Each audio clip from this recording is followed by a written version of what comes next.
pagi, salam sejahtera untuk kita semua. Salam bahagia. Bapak Ibu guru hebat. Pada hari ini kali kedua saya ada di depan sini gitu kan, untuk menyampaikan suatu materi yang berkaitan dengan bimbingan konseling. Tapi nanti kita sama-sama belajar lah, karena saya juga tidak begitu menguasai dan saya juga masih perlu belajar banyak untuk anak-anak kita nantinya di sekolah kita. Kemudian yang kedua, nanti setelah ini mungkin ini hanya sebatas pemahaman aja gitu kan. Nanti yang lebih banyak lagi kita ke platformnya, platform untuk keuangan sekolah, karena itu yang diperlukan sekali dalam dalam pelaksanaan sekolah penggerak ini. Yang nantinya berkaitan dengan pendanaan apa saja yang mau dianggarkan nanti ada di situ. Di situ nanti ada 3 yang platform yang dari pusat dan 1 yang dari kabupaten atau dari provinsi. Sebelum kita melaksanakan kegiatan hari ini, tentunya kita selalu awali suatu kegiatan ini dengan berdoa. Kemarin sudah beberapa yang mau mimpin doa. Saya mohonkan yang belum siapa, karena hari ini adalah hari terakhir kita melaksanakan IHT yang terjadwal, yang dijabarkan oleh PSP Kemendikbud. Mohon salah satu Bu Nurul kan? Besok? Iya, membuka dan sudah kemarin sudah dibuka dan ditutup. Untuk sekarang kemarin Pak Hasan sudah, Bu Indari sudah, Bu Dahlia sudah, Pak Kevin sudah. Sudah ya? Ya, oke. Silakan Bupati. Silakan Bupati untuk memimpin doa. Marilah teman-teman kita semua, sebelum memulai belajar hari ini kita berdoa menurut agama dan kepercayaan kita masing-masing. Semoga akan disampaikan hari ini bermanfaat bagi kita semua dan beserta diri kita. Berdoa mulai.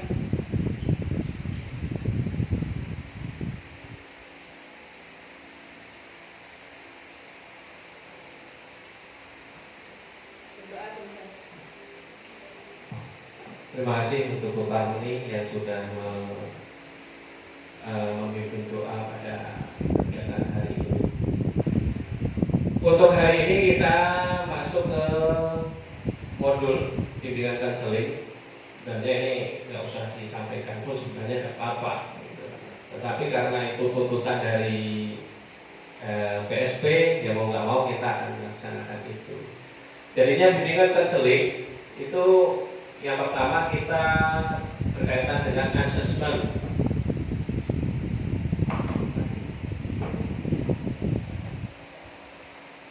Berkaitan dengan asesmen. Nah di sini mungkin kalau untuk asesmen itu sama dengan pelajaran-pelajaran yang lainnya.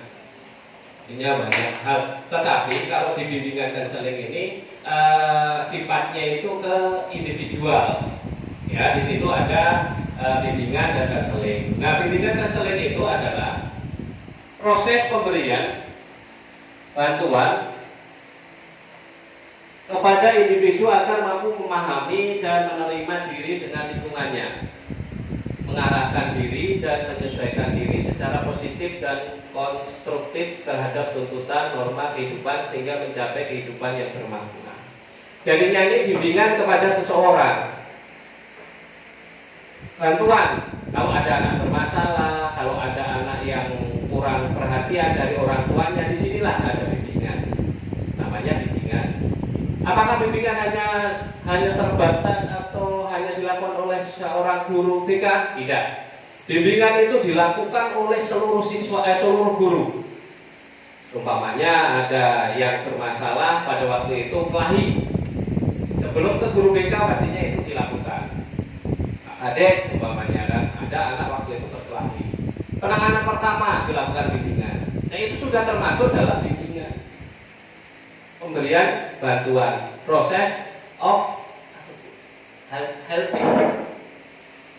Ya, proses of helping. Jadinya pemberian bantuan. Sedangkan untuk konseling itu ada di situ adalah ada konseli dan konselor. Ada orangnya. Nah, di sini adalah proses interaksi antara konselor dan konseli secara langsung ataupun tidak langsung dalam rangka membantu konseli agar dapat mengembangkan potensi dirinya atau memecahkan masalah yang dialami. Nah, di sini adalah prosesnya, interaksinya, itu yang disebut dengan konseling. Di situ ada konselor dan konseli. Jadi kalau anaknya itu kita sebut konseli, kalau gurunya itu kita sebut dengan konselor. Nah, lanjut Pak. Nah, di sini dalam pelaksanaan kegiatan ini, dalam pemberian asesmen ini, seorang guru harus punya upaya secara logis, sistematis, objektif, berkelanjutan dan terprogram untuk memandirikan dan memahami diri si siswa konselingnya itu agar mendapatkan kebahagiaan dan kesejahteraan.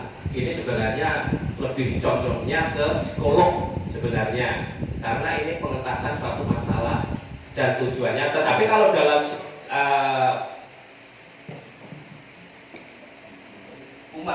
Pumer itu tuntutannya adalah supaya anak ini mendapatkan kebahagiaan dan kesejahteraan di akhirnya nanti setelah proses lakukan bimbingan, kemudian lakukan asesmen, kemudian untuk anak itu supaya mandiri dan memahami dirinya sendiri, dan nantinya pada saat dia kembali ke masyarakat atau dalam kehidupan di dalam masyarakat, dia akan mendapatkan kebahagiaan dan kesejahteraan.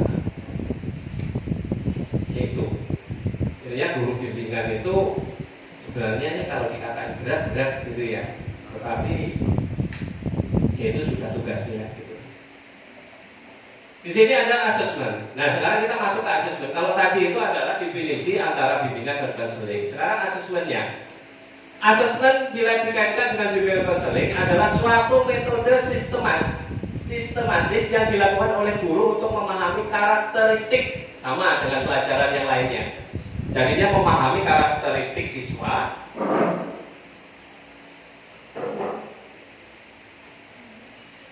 lingkungan, dan segala sesuatu yang berhubungan dengan konseling. Jadinya seluruh kehidupan yang ada di dalam masyarakat, baik itu karakteristiknya, baik itu lingkungannya, itu dilakukan melalui dengan teknik-teknik. Di situ ada tes dan non tes. Jadinya kalau di sini itu ada, kalau dalam bimbingan konseling itu ada asesmen itu ada dua, tes dan non tes. Kalau yang tes itu biasanya dilakukan oleh orang-orang ahli. Kalau non tes yang biasanya saya lakukan, yang pertama non tes itu seperti observasi. Contohnya ya kita melihat anak itu seperti apa. Begitu dia masuk, oh anak itu ternyata jahil, itu observasi. Kemudian skala penilaian, oh anak ini jahil. Biasanya kalau jahil itu menjadikan itu bermasalah di dalam kelas penilaian. Wawancara, dengan cara mewawancarai, kamu asalnya dari mana? Rumahmu di mana? Jarak tempuhmu ke sekolahan berapa kilo? Itu wawancara. Catatan, yaitu catatan. Mungkin setelah wawancara harus dicatat. Dan teknik kontes lainnya masih banyak, mungkin dengan angket. Ya, kalau angket itu yang biasanya berkaitan dengan kebutuhan siswa itu dengan angket biasanya. Atau berkaitan dengan penjurusan itu dengan angket. Kalau non tes itu biasanya oleh guru BK itu dilakukan. Di situ ada sosiometri, ada AUM, ada cek daftar masalah DDM, kemudian ada peminatan dan karir dan lain-lain.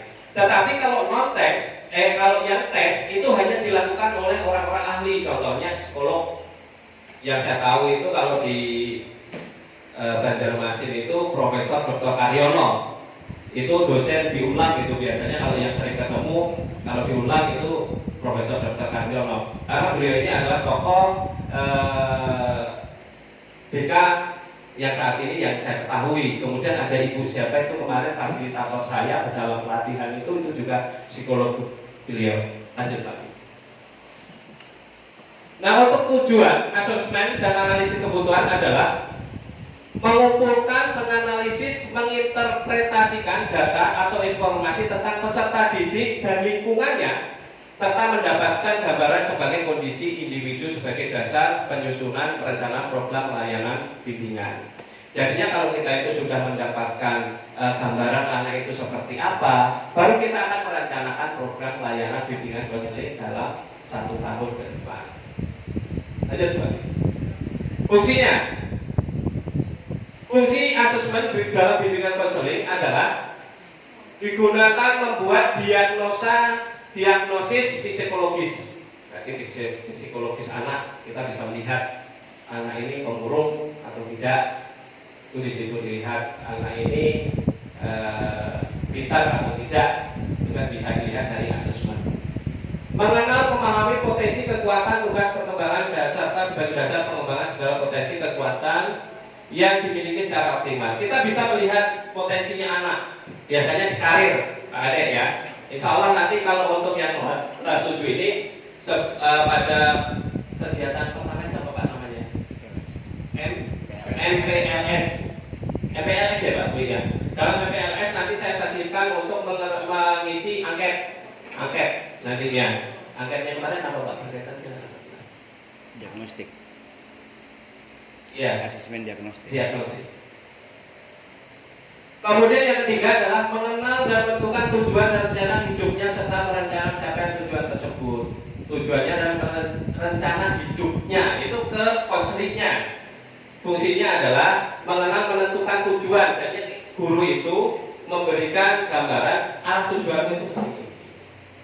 Mengenal dan memahami potensi dan atau peluang yang ada di lingkungannya. Kalau ini biasanya saya cenderungnya ke karir. Biasanya ini ke kelas kalau SMA kelas 3 kelas 12 biasanya itu penjurusan. Kamu mau kuliah, kamu mau kerja, kamu mau ke kursus dan lain-lain. Kalau di SMP itu hanya ke jenjang yang lebih tinggi, mungkin ke SMA, ke pondok pesantren, ke SMK atau ke aliyah, hanya sebatas itu. Mungkin kalau untuk kerja belum, karena tingkatannya masih remaja, masih kecil.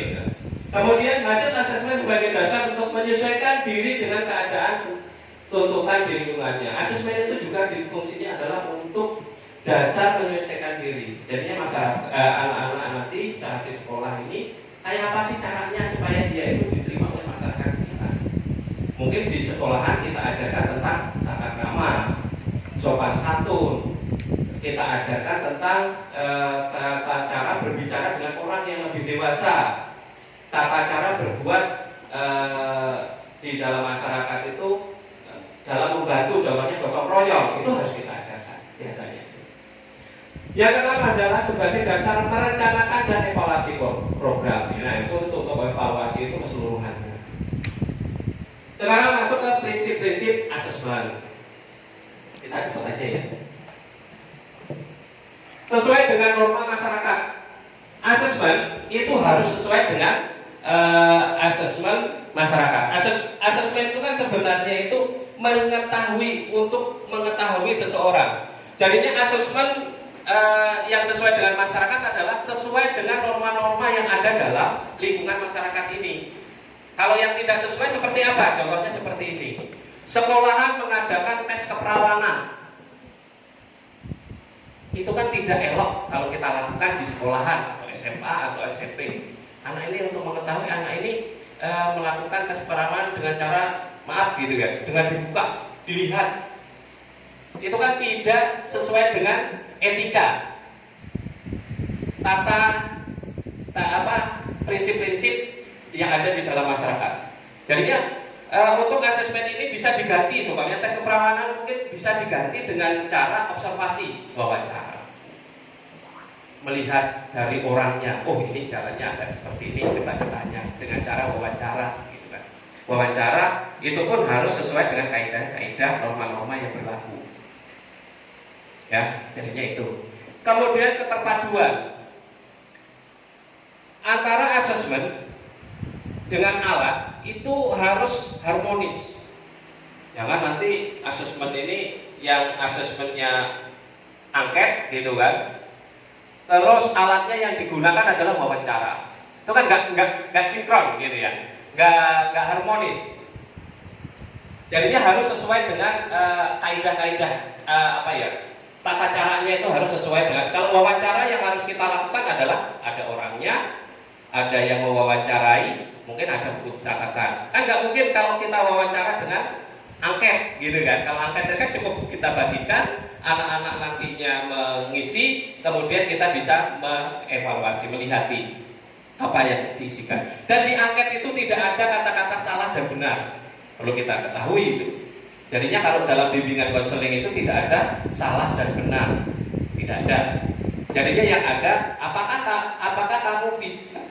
kamu biasanya mengerjakan sholat 5 waktu? Gitu kan. Pertanyaannya biasanya cuma seperti itu. Ya, tidak. Hanya seperti itu pertanyaannya. Di rumah membantu orang tua? Ya, tidak. Hanya seperti itu, sebatas seperti itu aja kalau angket itu.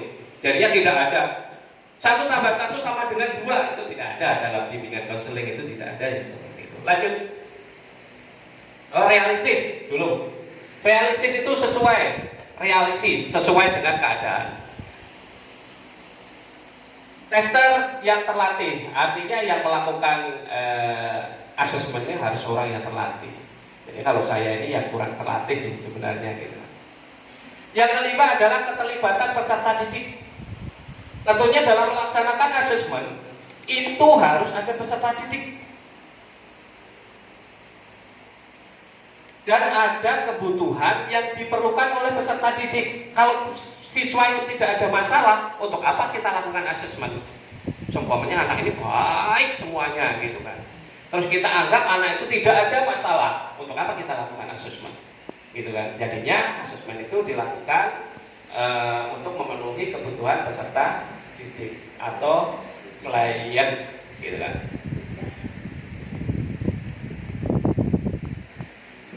Asesmen yang dihasilkan dapat digunakan sebagai alat untuk memotivasi peserta didik dalam mengikuti kegiatan pelayanan bimbingan dan konseling. Jadinya kalau asesmen itu sebisa mungkin kita lakukan untuk memotivasi. Hasilnya seperti ini. Tetapi gimana caranya kita memotivasi anak itu supaya bisa berubah? Kita lihat anak ternyata dalam belajarnya kurang. Tingkat belajarnya rendah gitu kan. Gimana caranya? Dari hasil asesmen itu kita tujuannya adalah untuk meningkatkan dia supaya belajar. Dengan cara apa? Mungkin karena guru BK atau guru-guru yang lainnya itu sudah tahu dengan keadaan anak itu. Setiap masuk ke kelas kita sampaikan, belajar itu penting loh, gitu kan. Kalau kamu ingin jadi polisi, kamu harus belajar yang rajin, karena di situ yang dicari adalah nilai. Hal-hal yang seperti itu, motivasi seperti itu harus dilakukan. Akuntabilitas. Proses pelayanan bimbingan dan konseling perlu disampaikan kepada pihak-pihak yang terkait dengan pendidikan sebagai laporan pertanggungjawaban. Kalau untuk sekarang ini, saya pelaporannya hanya kepada kepala sekolah. Kemudian nanti mungkin dalam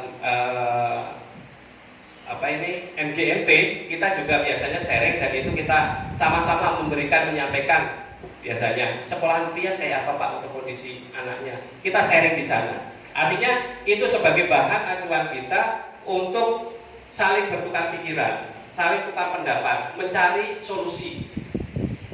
Kemudian yang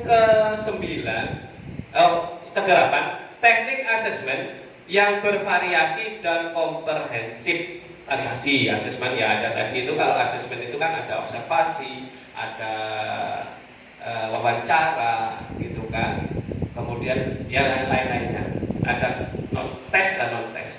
Kemudian yang 9 adalah tindak lanjut. Hasil asesmen harus dapat ditafsirkan sehingga konselor dapat memahami kemampuan dan permasalahan setiap peserta didik sehingga dapat dijadikan dasar dalam menyusun program bimbingan dan konseling, pelayanan bimbingan konseling. Jadinya bisa ditafsirkan. Hasil dari asesmen itu bisa ditafsirkan. Ya contohnya kayak pian-pian kalau seumpamanya mengasesmen anak-anak di kelas, contohnya asesmen untuk matematika, kan? Kita melihat anak ini ternyata untuk perkaliannya kurang, tapi itu bisa ditafsirkan kurangnya itu karena apa. Oh ternyata dalam IPS dia tidak memahami tentang manusia purba seumpamanya, kan? Nah asesmennya itu seperti apa, gitu kan? Dan itu harus bisa ditafsirkan. Jadinya kita jangan membuat asesmen tapi nggak bisa menafsirkan apa fungsinya dan apa tujuannya asesmen itu. Lanjut Pak. Prosedur asesmen, mengidentifikasi masalah. Biasanya bimbingan konseling itu berkaitan dengan masalah gitu ya. Tetapi kalau kemarin itu Pak Bu, pada saat saya pelatihan walaupun hanya lewat Zoom gitu kan. Ternyata permasalahan anak itu tidak hanya ada pada anak yang bermasalah, artinya anak yang sering kelahi, ada anak yang sering bolos, itu tidak. Ternyata asesmen itu semua siswa, baik itu yang memiliki kelebihan, baik itu yang memiliki kekurangan, itu harus mendapatkan asesmen, gitu kan, mengidentifikasi masalah. Kemudian kalau zaman dulu saya sekolah SMA, SMP gitu kan. Kalau sudah masuk BK itu sudah catatannya itu jelek. Masuk BK. Mungkin nanti kalau ketemu Pak Ahmad itu ya, karena dulu saya sekolahnya bareng sama Pak Ahmad gitu kan. Jadinya kalau kelihatan itu, itu kalau masuk BK sudah bermasalah. Mungkin zaman-zaman kita seperti itu. Tapi kalau sekarang dituntut kita sebagai guru BK itu tidak seperti itu, sebagai teman gitu kan Pak. Jadinya anak yang bermasalah dalam belajar ya oke, kita itu yang wajib gitu kan. Ya kemudian ada yang berkaitan dengan anak yang sudah pintar, itu juga kita harus konseling. Karena gimana caranya untuk mempertahankan. Contohnya kayak kemarin yang ikut O2SN, OSN atau O2SN, OSN ataupun O2SN itu sebenarnya sama gitu. Dia harus kayak apa caranya, kita memberikan motivasi supaya anak itu tetap mempertahankan apa yang sudah dia mampukan gitu kan. Itu fungsinya guru. Mengidentifikasi masalah. Yang kedua adalah memilih dan mengimplementasikan metode asesmen. Ya, memilih dan mengimplementasikan. Memilih asesmen apa yang harus kita lakukan. Prosedur asesmen itu harus seperti itu. Oh iya, saya melakukan wawancara, berarti harus catatan tentang wawancara. Contohnya apa yang kamu asalnya dari mana? Nama orang tua kamu siapa? Umur kamu berapa? Kamu kalau dari rumah ke sini naik apa? Jarak rumahmu ke sini berapa? Gitu kan. Sebenarnya angket itu sudah dilakukan pada saat penerimaan siswa baru. Contohnya pada saat pengisian formulir itu sebenarnya angket itu. Hampir itu angket. Karena di situ ada keterangannya. Kamu tinggal dengan siapa? Orang tua. Orang tua kandung atau wali kan kayak gitu. Dalam keluarga kamu anak berapa? Itu ada suatu angket. Tetapi tidak secara spesifik. Kemudian mengevaluasi informasi asesmen. Mengevaluasi setelah kita melakukan asesmen, kita evaluasi apa hasilnya. Kita dapatkan berapa anak yang bermasalah, yang belum mengentaskan masalah atau yang bermasalah. Kemudian anak yang perlu bimbingan 1 kali, 2 kali, 3 kali itu. Mengevaluasi informasi asesmen. Hasilnya di situ. Kemudian yang keempat adalah laporan hasil asesmen yang tadi saya laporkan kepada Pak Kolek selaku pimpinan di sekolah ini, dan nantinya kita bekerja sama dengan teman-teman dalam MGNK untuk saling sharing. Mungkin di situ. Lanjut Pak. Yang tes saja karena yang tes itu bentuk asesmen. Asesmen tadi sudah kita sebutkan bahwa asesmen itu ada tes dan non tes. Yang tes Waalaikumsalam warahmatullahi wabarakatuh. Selamat datang Pak Ahmad. Yang non tes adalah paling banyak digunakan oleh seorang guru bimbingan konseling. Iya, pastinya karena non tes itu yang selalu dilakukan, karena yang tes itu yang melakukan hanya psikolog biasanya Pak, psikolog, dan kita tidak memiliki kemampuan untuk itu karena itu ada disiplin ilmunya khusus. Kemudian prosedur pembuatan dan penggunaan relatif lebih sederhana dan mudah disusun. Ya pastinya kalau dengan wawancara mungkin hanya dengan catatan, kalau angket hanya dengan melihat apa hasil dari angket itu, gitu kan. Kemudian jenis-jenis pedoman wawancara, pedoman observasi, angket, daftar cek masalah, sesiometri, alat ungkap masalah umum, alat ungkap masalah PTSDL, inventory, tugas perkembangan dan lain-lain. Jenis pedoman wawancara, jenis pedomannya harus jelas. Kemudian untuk yang tes, nah ini yang tes. Di situ ada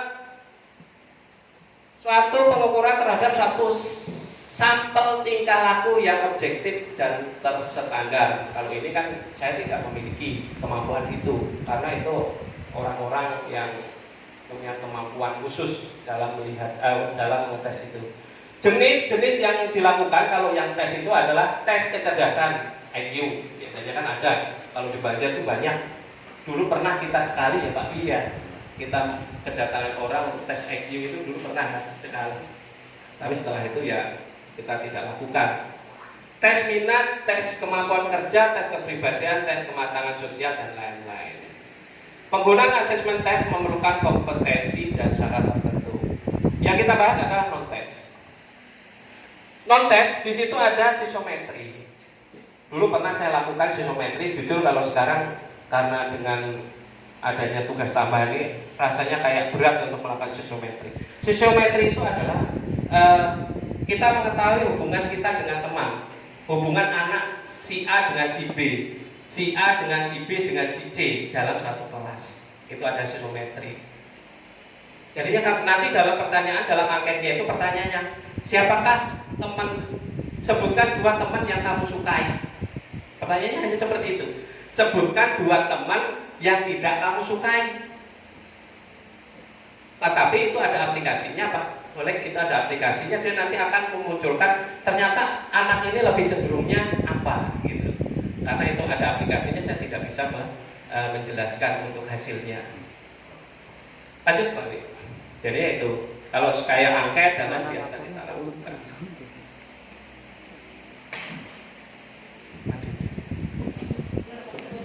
Lanjut aja. Kalian foto dulu Bu. Lanjut aja. Bisa. Lanjut aja. Lanjut Pak.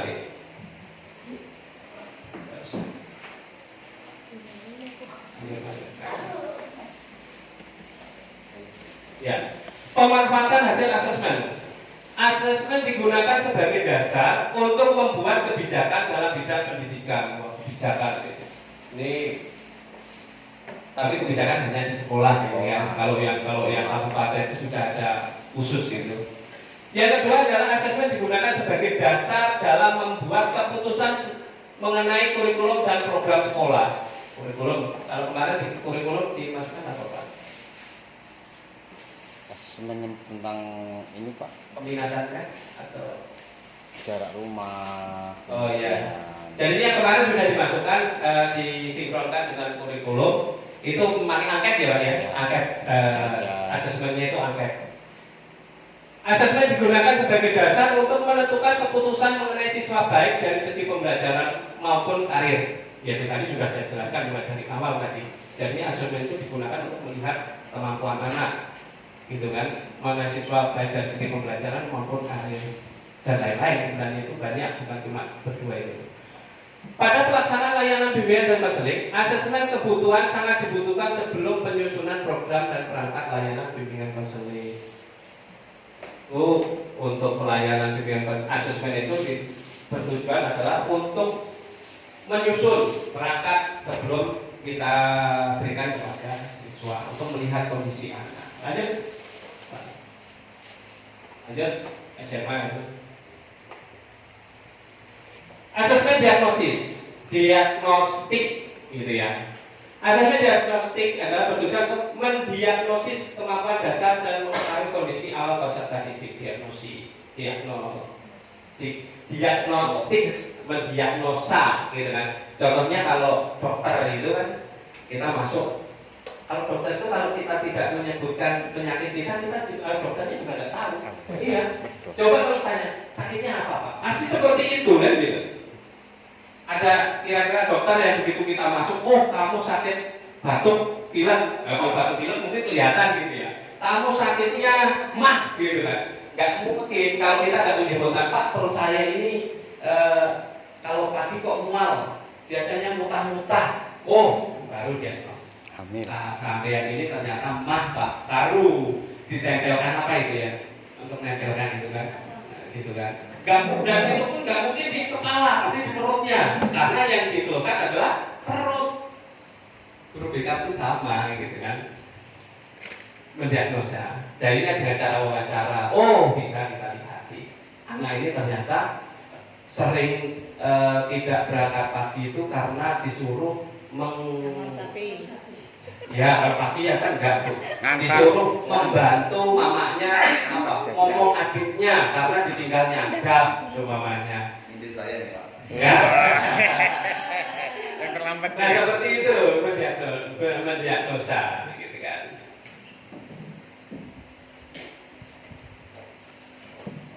Asesmen diagnostik itu bersifat non-kognitif untuk menggali hal-hal sebagai berikut: kesejahteraan psikologis dan sosial emosi peserta didik, aktivitas peserta didik, kondisi keluarganya, gaya belajar, karakter, serta minat peserta didik. Jadinya itu kalau untuk tes diagnosis itu seperti itu. Lanjut, balik. Itu kan cuma tahapannya kan. Strategi asesmen diagnosis. Pastikan pertanyaan yang jelas mudah dipahami. Jadi yang kita kalau menanyakan ke anak itu harus jelas, paham gitu kan. Jangan pakai isyarat gitu kan. Mangga jeruk mangga. Iya. Sebenarnya itu sebenarnya jelas Pak. Kalau mangga jeruk itu kan saya sudah penekanan pada pertanyaan pertama Pak. Ikuti kata-kata saya. Ternyata orang lebih cenderung ke kuantitatifnya. Jeruk mangga. Jeruk mangga ada berapa? Ada 2, ada 4, ada 5. Kan yang saya minta bukan jumlahnya, kecuali nanti coba jumlahkan apa kata-kata saya kan gitu mungkin bisa gitu. Menyertai acuan atau sistem stimulus informasi yang dapat membantu peserta didik menemukan jawabannya. Mencari acuannya untuk supaya peserta didik mendapatkan jawabannya. Memberikan waktu berpikir kepada peserta didik menemukan jawabannya. Jadinya kalau kita memberikan angket atau tes wawancara itu jangan kita terburu-buru untuk menjawab apa anak itu untuk menjawab. Contohnya, rumah kamu jaraknya berapa kilometer? Kan anak itu pasti berpikir kan. Kalau namanya anak nggak seperti kita. Kalau anak itu pasti dipikir, oh ya di sana ke situ 3 meter, 500 meter, mesti seperti itu anak itu. Tetapi kalau kita bisa dengan cara kira-kira, walaupun benar atau tidak itu. Kalau saya ditanya Pak, padahal saya tidak tahu ini antara mungkin ke sini, saya jawab 3 kilo pasti. Jarak sampai ke sekolah berapa? 3 kilo. Entah itu 2,5 kilo, itu 5 kilo, karena anggapan saya itu adalah 3 kilo. Gitu. Tapi kalau anak pasti akan berpikir. Nah, untuk melakukan asesmen itu harus memberikan waktu untuk berpikir anak untuk menjawab. Sudah? Kan gitu kan kita tanya. 3 kilo Pak? Oke, 3 kilo. Kamu di rumah tinggal dengan siapa? Gitu kan? Pasti bertanya. Itu dia mesti bertanya itu maksudnya tinggalnya itu dengan bapak kan atau kakak adik kan gitu biasanya tadi.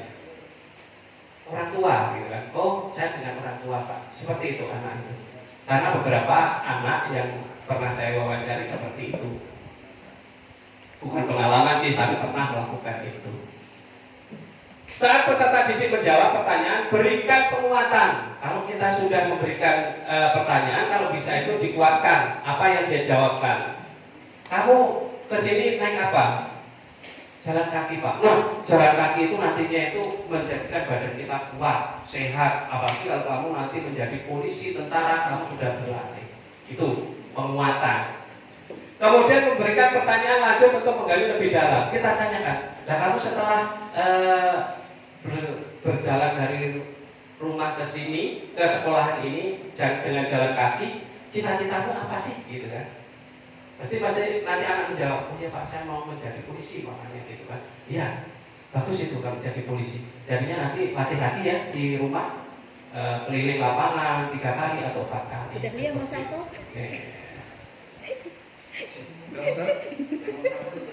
Kemudian mengembalikan fokus jika jawaban mulai menyimpang. Kalau anak itu kita wawancari ternyata sudah menyimpang, kita fokuskan dengan teknik-teknik tertentu. Lanjut Pak. Habis.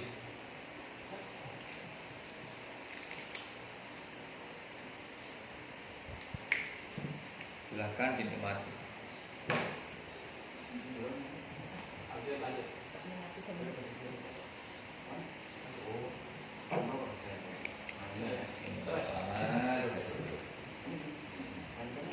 Ya. Analisis kebutuhan. Guru bimbingan dan konseling memberikan layanan bimbingan dengan konseling, maka analisis kebutuhan disusun berdasarkan hasil asesmen kebutuhan capaian layanan bimbingan dan konseling. Jadinya kalau guru atau guru bimbingan atau konselor memberikan layanan bimbingan dan konseling, maka analisis kebutuhan disusun berdasarkan hasil asesmen. Jadi jangan menyimpang, tidak boleh menyimpang dari hasil asesmen, itulah yang kita perlukan untuk kebutuhan siswa nantinya. Asesmen dan analisis kebutuhan merupakan proses mengumpulkan, menganalisis dan menginterpretasikan data atau informasi tentang peserta didik dan lingkungannya. Bahwa proses mengumpulkan asesmen itu adalah analisis merupakan proses mengumpulkan, menganalisis, menginterpretasikan. Yang berikutnya adalah hal ini untuk mendapat gambaran sebagai kondisi individu konseling sebagai dasar menyusun perencanaan program layanan bimbingan konseling. Analisis kebutuhan dapat juga bersumber dari asumsi-asumsi teoritis tentang perkembangan individu, berikut resiko dan yang menyertainya. Jadinya kondisi individu atau kondisi konseling ini, kondisi anak didik kita itu sebagai dasar untuk menyusun perencanaan program layanan bimbingan dan konseling. Dan analisisnya itu kita gunakan sebagai kebutuhan dia dalam mendapatkan hasil analisis itu tadi. Dan hasil analisis itu kita juga harus artinya kita samakan atau kita mencari informasi-informasi dari yang lainnya. Supaya kalau anak itu belajarnya kurang, gitu kan, hasil analisis kita itu anak ini ternyata belajarnya kurang. Tapi kurangnya dalam mata pelajaran apa? Supaya dalam mata pelajaran matematika atau bahasa Inggris, pada saat pelajaran bahasa Inggris anak itu sering ke WC, umpamanya itu. Pada saat pelajaran matematika anak ini sering ke warung. Itu harus kita asesmen. Kenapa gitu kan? Oh, ternyata dia untuk perkaliannya kurang memahami. Ternyata kalau dalam bahasa Inggris apa biasanya sulit tuh. Iya, betul. Iya. Jadi kalau bahasa Inggris itu semuanya, mungkin dia untuk mengartikan bahasa Inggrisnya tidak bisa, akhirnya takut anak itu ke WC. Karena saya waktu itu pernah, Bapak Ibu, ini kita bercerita sedikit. Saya pernah mengalami ada anak dalam pelajaran bahasa Inggris itu sering ke WC. Mungkin Pak Hasan kekinian gitu ya, ya. Jadinya setelah saya analisis, saya asesmen, ternyata anak itu takut dengan bahasa Inggris. Kita berikan penguatan, kita berikan motivasi, kita panggil ke guru, kita panggil ke ruangan. Ternyata ya alhamdulillah kita kerjasama waktu itu dengan Pak Titing ya, waktu itu alhamdulillah anak itu ya sudah nggak puisi lagi gitu kan. Entah itu karena takut dengan Pak Titingnya atau takut dengan saya, tetapi anak itu berubah. Tetapi setelah itu ada masalah lagi, gara-gara filmnya pecah gitu. Itu ada 1 bulan saya mencari informasi, bahkan bapaknya datang ke sini. Bapaknya kok pamannya, Pak? Pamannya. Wah, luar biasa itu. Saya kolaborasi dengan Pak Pole, saya dengan kolaborasi dengan Pak Budi waktu itu, saya dan Pak Hasan waktu itu. Alhamdulillah selesai. Ternyata apa? Sepeda motor itu pecahnya ngejrek gitu kita baca. Ngejrek itu apa bahasa? Turun, Pak.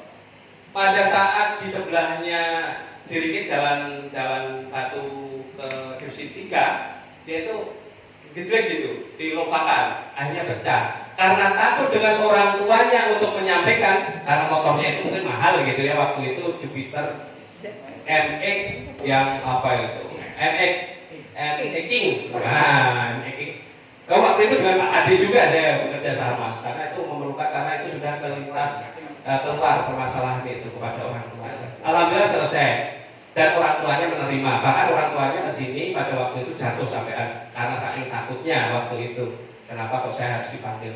Hanya kita menyampaikan bahwa hasil analisa kita, hasil analisis kita, ternyata anak ini bukannya motornya dipukul pakai martil oleh temannya, tetapi gara-gara itu kena lompakan dan pecah pelnya. Ternyata dia takut untuk menyampaikan kepada orang tuanya. Gitu. Lanjut Pak. Hal-hal yang perlu dipertimbangkan sebelum memilih atau menyusun asesmen siswa, visi dan misi sekolah. Kalau itu visi misi sekolah itu yang membuat adalah sekolah KOSP. Ya semua kita. Ya sekolah itu kan semua Pak. Ada guru, ada tenaga pendidik dan kependidikan. Latar belakang siswa. Latar belakang siswa itu berasal dari mana? Kondisi orang tuanya seperti apa? Ya kalau yang anaknya hidupnya di pantai, mungkin pelabuhannya berbeda dengan anak yang hidupnya di kampung. Atau anak yang seumpamanya penangannya anak yang ada di Madura dengan ada di sini mestinya berbeda. Gitu. Dengan di Surabaya dengan di sini juga berbeda. Seumpamanya di Surabaya itu dengan picuan itu biasa, gitu kan? Kalau dengan di Jogja dengan itu ternyata itu tidak bagus, dan kayak gitu. Itu harus kita sesuaikan, gitu kondisi. Kalau seperti itu kita anggap latar belakang siswa itu kita tidak lihat, ya kita akan menyamakan rata. Contohnya kayak kurikulum. Kurikulum kita yang kita pakai adalah kurikulum yang ada di Jakarta, yang dulu K13, gitu kan? Ya setelah sampai di sini yo nggak sesuai, gitu kan? Contohnya voli, gitu kan? Voli, olahraga, dalam olahraga ada renang, ya, apa yang dikatakan sama Pak Barno kemarin. Ternyata di sini nggak ada, renangnya kemana? Ke lubang tambang batu bara, gitu kan? Dimakan buaya kalau di sana, gitu. Ya, seperti latar belakang, kondisi orang tua, kondisi lingkungan, kondisi murid di setiap kelas jenjang, kondisinya itu berkaitan. Kejelasan tujuan yang akan dicapai, kejelasan aspek yang akan diukur, apa yang mau diukur, apakah tentang belajar, capaian layanan profil pelajar Pancasila. Jadinya sebenarnya tujuan kita untuk kemarin saya dilatih itu adalah supaya kita itu siswa-siswa kita capaiannya adalah layanan profil pelajar Pancasila. Hanya itu sebenarnya. Tapi kalau untuk prosesnya itu sebenarnya sama dengan pelajaran-pelajaran lainnya.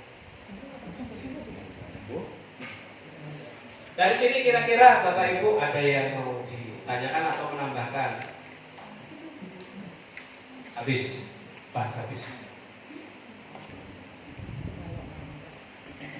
Saya tampilkan untuk jenis asesmennya.